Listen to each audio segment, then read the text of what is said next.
welcome. Thank you so much for being here today, and even if you have to be here today, thank you for choosing my room. I'll just jump into it. What would you do if you could do anything? This was a question that was asked to me almost 2 years ago, and one that has changed the way that I view life and the way that I think about life, especially after I graduate. My name is Lynn Hulver, and I'm a public relations major here at Biola, and I'm passionate about listening to the passions and the skills and the talents that God gives each one of his people to use for his glory. So I want to start with a little backstory today.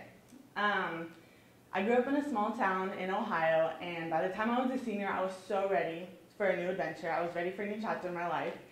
And I was like, why not move all the way across the country to Southern California? So I did.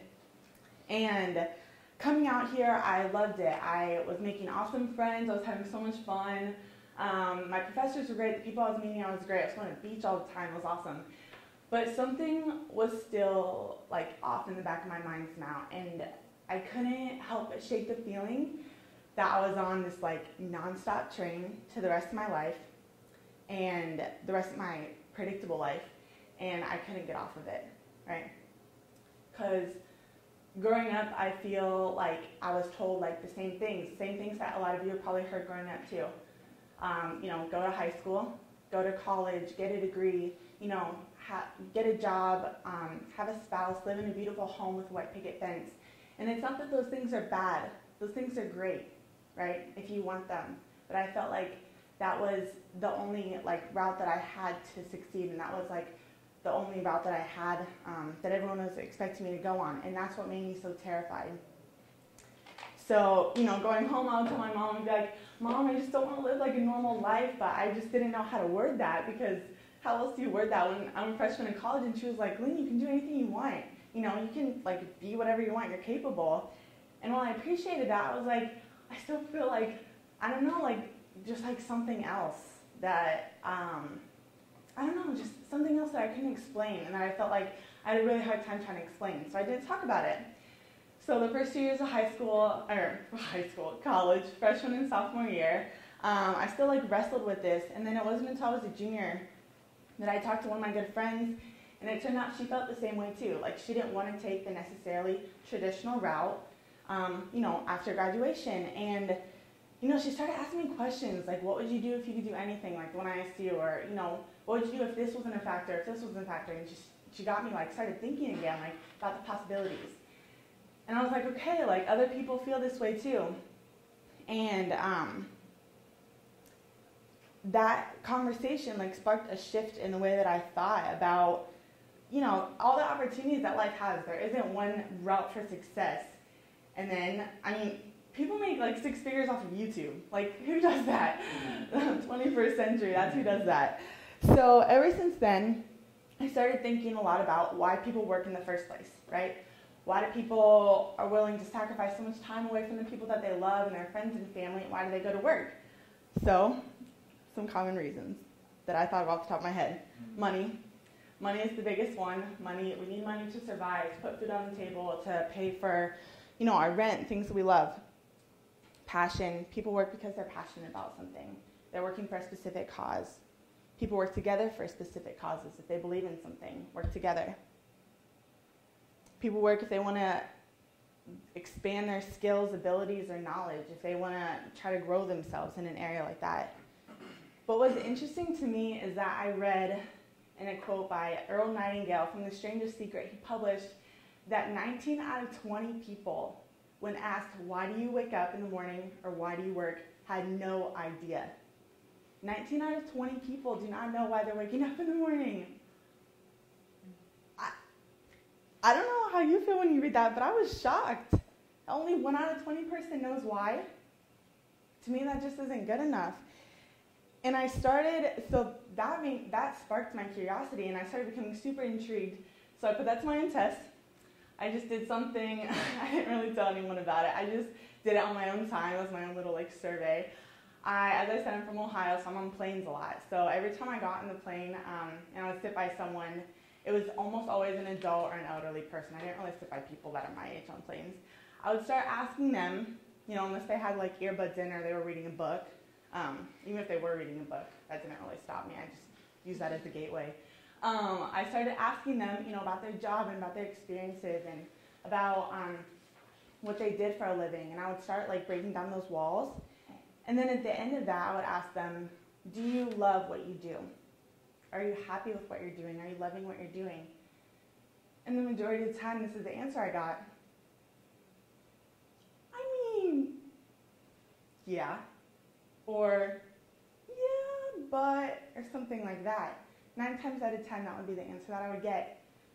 And there were some times, like I remember one time I talked to this professor, and she was like, yes, I love my job. Like, I love my students, and I love what I'm doing and everything. And that was awesome. And I was like, yes, that's great. I love that. But the fact was, the majority of the time, people were just like questioning whether they loved, like, they didn't know whether they loved what they did. And that made me sad.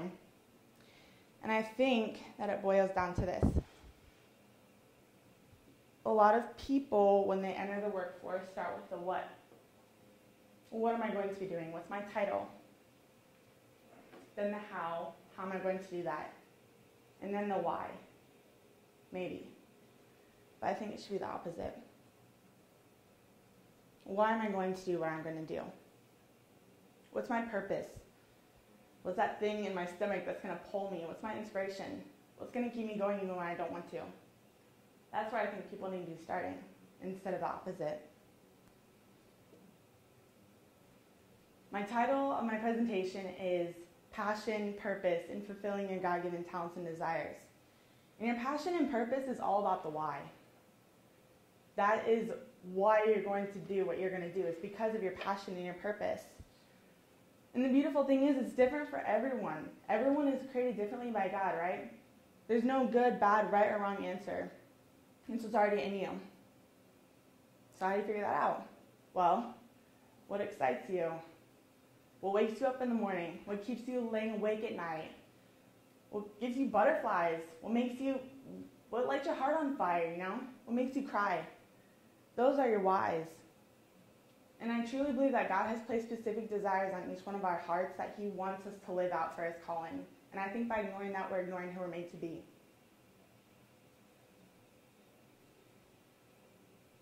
What are my whys? What are my passions? Travel. I want to travel. I haven't been everywhere, but it's on my list. I want to be my own boss.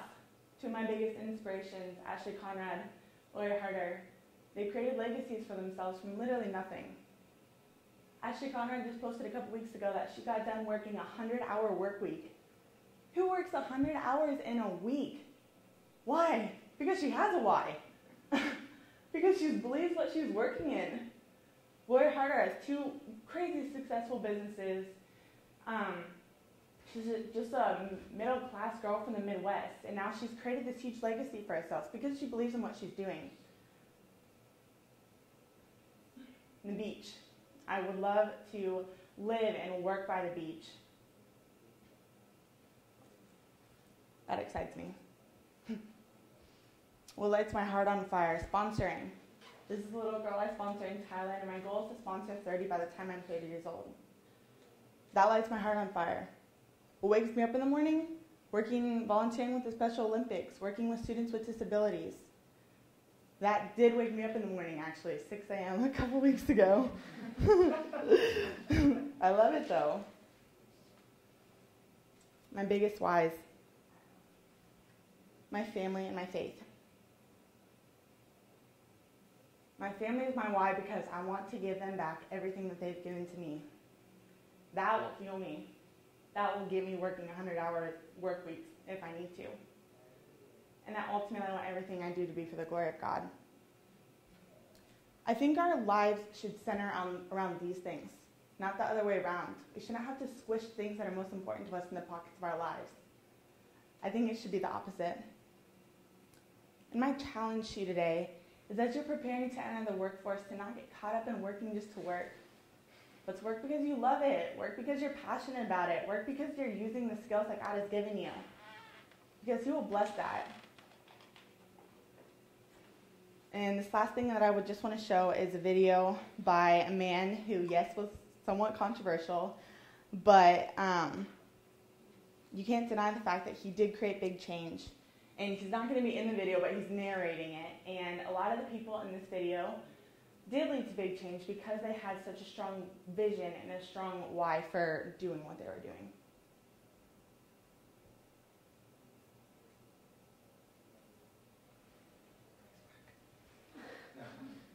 Just tested it. It's okay. Okay, what a great video. I'm not gonna end with that. Anyways, it was just something inspirational and try to make you cry anyways. Instead, I'll end with this. What would you do if you could do anything? You don't have to make the history books like what you would have seen in order to make an impact.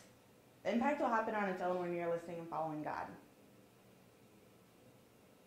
Be that one person out of 20 who in 10 years, when asked, why do you work, or why do you do what you do, why do you wake up in the morning, can know the answer and know it confidently. Thank you.